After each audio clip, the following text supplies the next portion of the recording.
meet you tomorrow, then what are we going to say? You had your chance and you didn't do anything.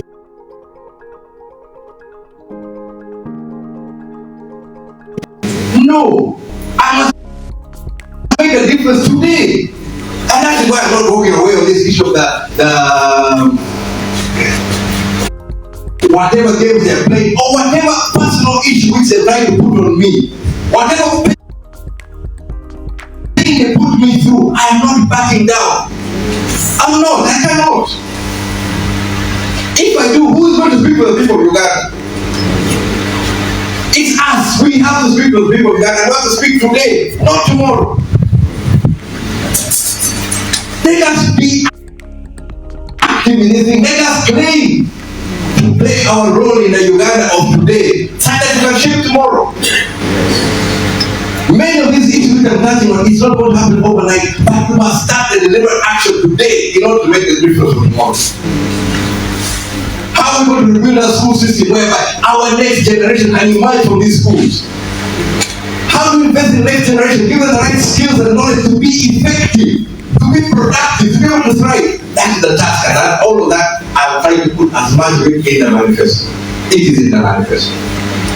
Approaches which have worked, approaches which will address today's problem. But the central thing for a Congress man is that UPC. If it does not work for the people, it is not working. What is the central? I'll give an example. Many here are around the lake communities. The president today is happy during the state of the nation. I was there.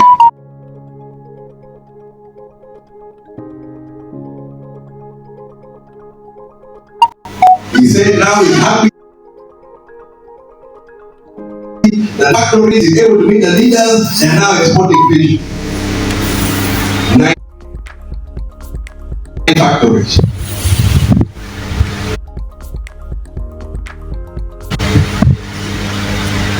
Those of you who are around the lake, you know what is happening. The families which have lived off this lake for years, people who survive off it, people who take their children off it, they are being terrorized in the lake. They are being killed, and being jailed. They are being mistreated as if this is not a resource which God gave the people of Uganda. God gave it to who? This lake was put where? And we made it one country by who? It is God who put us together. That this resource which is supposed to help, we have malnutrition around the lakes.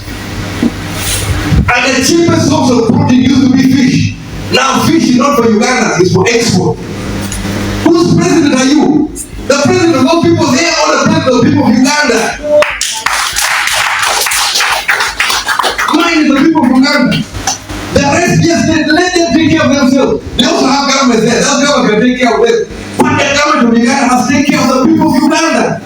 Not only for today, also for tomorrow. So we must have a balanced way how we handle this resource. We must not be careless. When you take the resource carelessly, you're stealing from the next generation. You're stealing from yourself. You're stealing from your children. So we must handle these resources with responsibility. But it must benefit the people. We cannot be taking these resources out of the lake and yet we're not investing in the people. What are we going to get out of it? If that resource is investing in the people, people becoming better, they're being able to raise their families, yes, that makes sense. But the resources being taken at home. Access to the lake is being denied, it's being given to those who have resources. But those who have lived off this resource, what are they supposed to do? I, as Akena and UPC, we must not be quiet, you must speak for these people. We cannot be mistreated in our land. We cannot be denied a future for our children. This one I cannot accept. I need to speak the truth. I'll speak the truth. I'm not going to mince my words. What you're doing is wrong. Whether you want to demand another language, what you're doing is wrong. They're not doing it for the people. The prophets you talk about, who benefits from those prophets? Not the people. We need a change. The change UPC talk about is a qualitative change which benefits the citizens of Uganda. That's my only problem. Citizens of Uganda, if they benefit, well and good.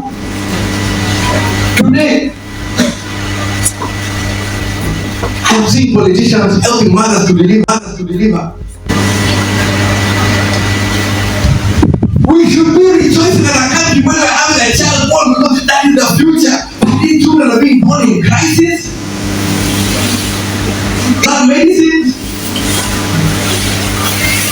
This is not the Uganda I live for. I want to live for Uganda where we'll be celebrating when a child is being born because we're ready for that child. We're ready to see that child.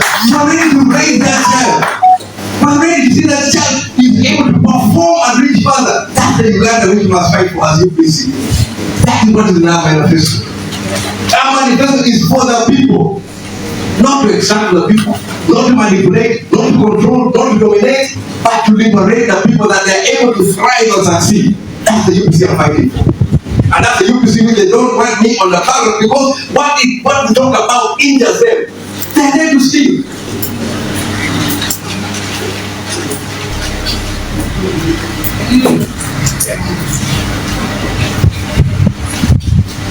I'm sorry if I am maybe a bit animated in this, but this is something which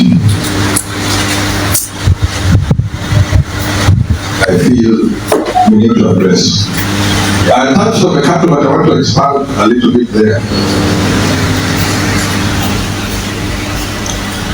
And here, allow me to digress and go into a little bit of history. In 1984, there was a massive drought in the whole of Africa, which affected many Ethiopians and affected all the way to this day. In 85, around the Easter holiday, and I went to a cockroach to check on the animals. I went back to see my father. And most people would have remembered this, We Are the World, and there was a song before that on the Noise Christmas where artists were fundraising to support the starving people of Ethiopia. What many people do not know then, some of the food where money was raised came from Uganda. I had been in the president's office the holiday before looking for money to be able to, because I was school in UK at the time, to be able to contribute. In that 85, there was a letter where these people asking what can Uganda provide.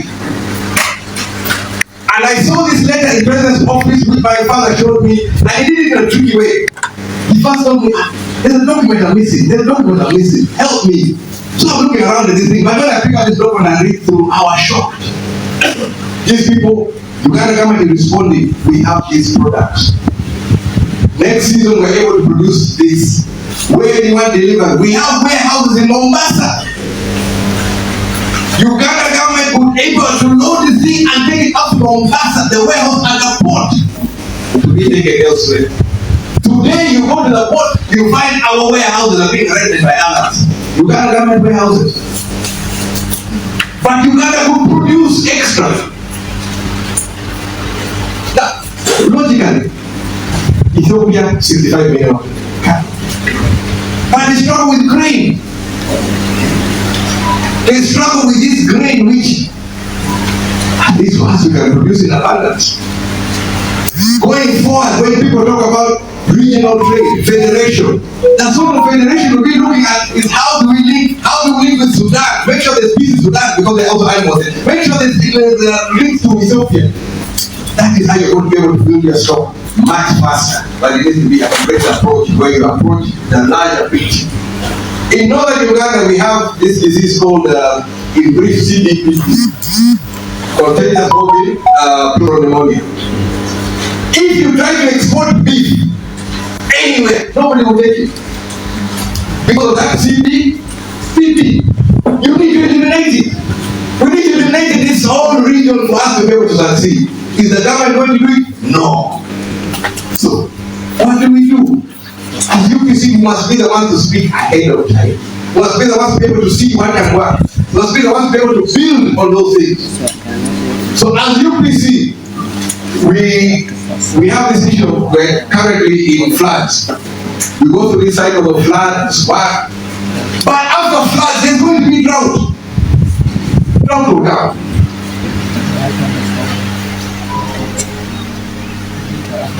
We're going to get started on the drought. If we get a drought like what we had in 1984 today, who will survive? If it hits Uganda, who will survive? So in my manifesto, we have the building up of a strategic stock to last us up to 7 years. But that strategic stock is also built on the basis of how to stabilize prices. Bank of Uganda is constantly buying and selling dollars to stabilize the dollar rate. The farmer who's growing maize, beginning of the season price is high, end of the season price collapses, we do not protect the farmer. The farmers growing cereals need to be protected. The same way if you have a stock, the way you release and you buy, you can maintain the price and you can build a buffer stock. Uganda must have a buffer stock which can last a number of years. And when we put ourselves in a position where we're controlling the grain market, we're controlling the regional market. That for me, that is the question of regionalization. That's the question of federalism, the federation which they're talking about. Not this federation where you're going, you're killing Sudanese, you're going, you're killing Congolese, then you're threatening to kill people even in Kenya, you're threatening to go everywhere. Stop the killing! We should be building people's lives, not hearing that. I have tools to build people's lives. I don't know how to kill. It's not my job to kill. All of us are going to die, whether we like it or not. Why are you rushing for somebody to die? Yes. We're going to die. Yes. But while I'm alive, let me have a chance to do something good for others. And if I have the ability to do it, why are you stopping me? What we build, nobody can challenge. Nobody can bring it right away. UPC has built the substance of a modern Uganda. Education, health, even agriculture, where people are able to thrive. It is all UPC. Yet you don't want UPC to set the direction for tomorrow. Do you have a direction? I don't see direction in NRA. They just want to bring the power, steal. At the end of the day, things are going to collapse. I don't want to be part of that collapse. I want to be ahead of the curve. So my UPC, let us drive this way. I put myself on the line. Whatever they're ready to do, I'm ready to face.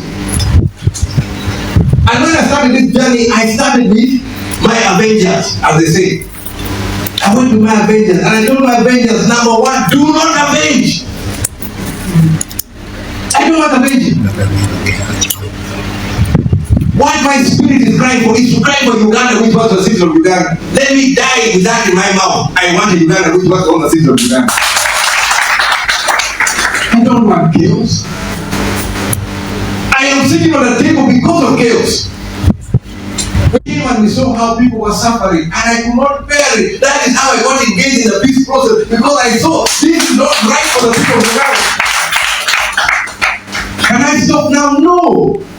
Yes, the war has stopped, but people's lives have not improved sufficiently. That is why we're still in politics. That is why we're fighting. That's why we're campaigning. That is why we're coming up with ideas to develop Uganda. And still, you are uncomfortable. What is your problem? The way I read the problem as PLU. For me, it is PLU. And if you've been following, I normally don't like to mention names. But those of you who've been on this forum, the spokesperson for PLU now, do you read some of what he writes?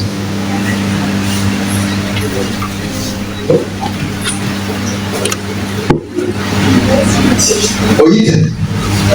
Because the name Oyite man. Some of what he writes has alarmed me. He argued that Obote in 1980 should have stepped aside and left somebody else to lead. In 1980, Obote was locked out. Kampala fell in 79 April. Obote did not step foot in Uganda until end of May of 1980. People on the ground moving, preparing. Those of you who are in politics, and you find this time and time again, there are politicians who are sitting back, they leave an assistant on the ground. When they wake up, the assistant are taking that constituency. It happens all the time. You somebody in power, you're in Tanzania. I said, no, Obote came with ideas to lift Uganda. There was a crisis, 1979, 80, that economy had collapsed. The only idea which lifted Uganda was Obote right here. Museveni was ready for the bush. Museveni wanted to go for the bush. But this when you keep saying, Obote should have stood as a left it for who? Museveni has been here for 40 years. Has he solved the problems? No. Each time he's blaming, oh no, I didn't know that. All these people, everybody is going to blame. This kind of guy is looking for people to blame. You are trying to do it next, you're going to say, oh, these people. You cannot do it. If you can't, please, just move out.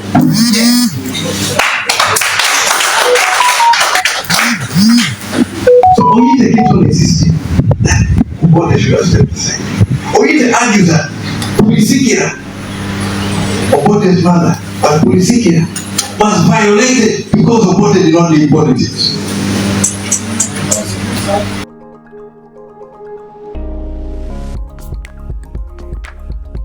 Now you want to make me worse. However much pain I feel, I am talking about Uganda who goes to Uganda. You're not going to tell me. You're not going to change my direction.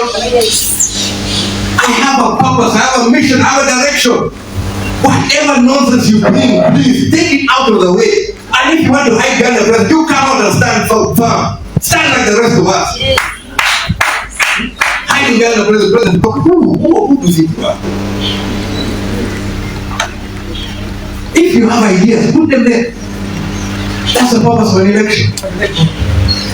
For me, I will campaign bitterly. When the election is over, it is over. I'm waiting for the next election. Yes. And for you, my flag bearers, ask among others who are not campaigning with. When you hold my flag, I am with you. Yes. Whatever happens, I am with you. There is nothing going to come in between whether family wants. No. UPC flag bearer, that is mine up to the end. So I cannot abandon the UPC flag bearer, I cannot abandon the UPC message. The only way you stop me is you put me in the ground. And until you do so, I will keep talking. I'll keep moving. I'll keep on your feet. Uganda must work for Ugandans. Yes. That is all. That's the minimum issue. Why? Why are we doing this for Uganda? I believe in Uganda. Like I said before, I've always team Uganda. Number one, I'm team Uganda. Yes. When Uganda succeeds, I am happy. I don't know why these people, there are people who seem to be happy when people are struggling. You find young people struggling with a loan at 40%, somebody is happy because they feed that money. Please, let us ease the issue for the people of Uganda. Interest rates need to be dealt with. You cannot be charging your people such an interest rate where they cannot survive.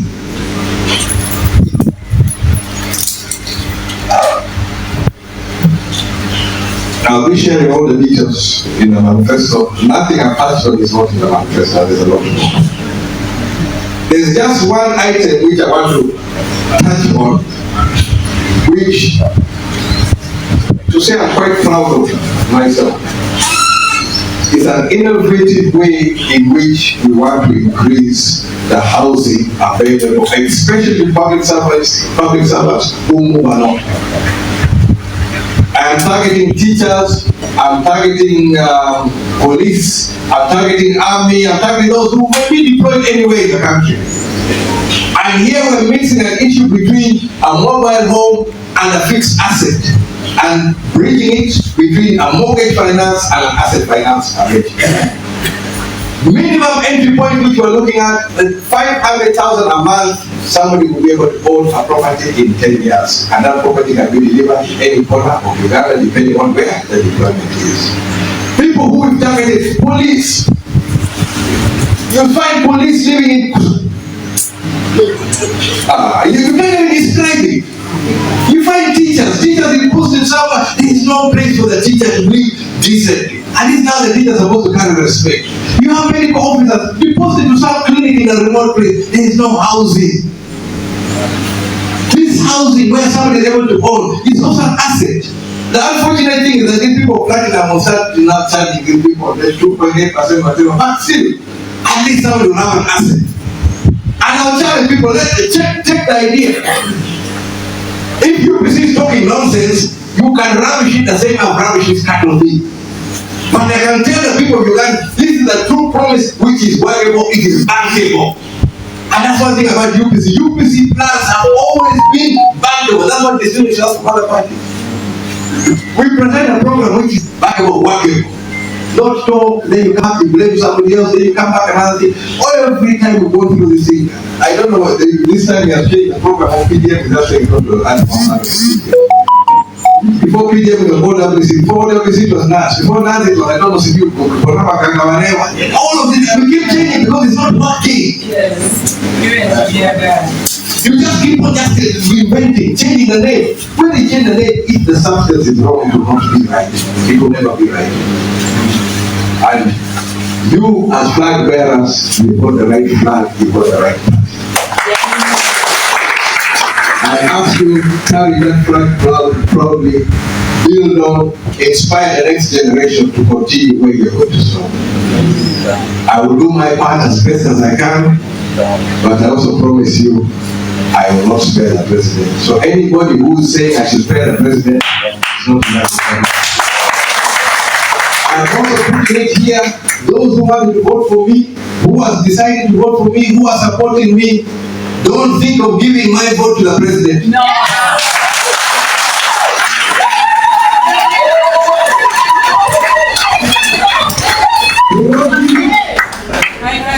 We will discuss how we want to solve this, but do not give my vote to the president. Don't give for the people.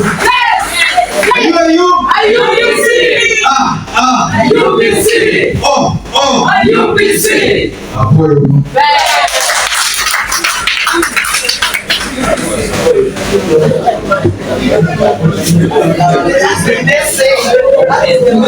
We are not going to give our UPC, UPC, Congress of the People, Uganda, UPC, Congress of the People, everywhere, UPC, everybody, UPC, all of us, UPC, Akena, UPC, Better Money, UPC, Better Bill, UPC, Ogelo, UPC, Lema, UPC, Lango, UPC, Basoga, UPC, Bagwere, UPC, Acholi, UPC, everywhere, UPC. Thank you so much, Mr. President, for that wonderful address. The President has allowed that in case you want to seek for any clarifications or any questions regarding what he has just taken us through as you prepare for your campaigns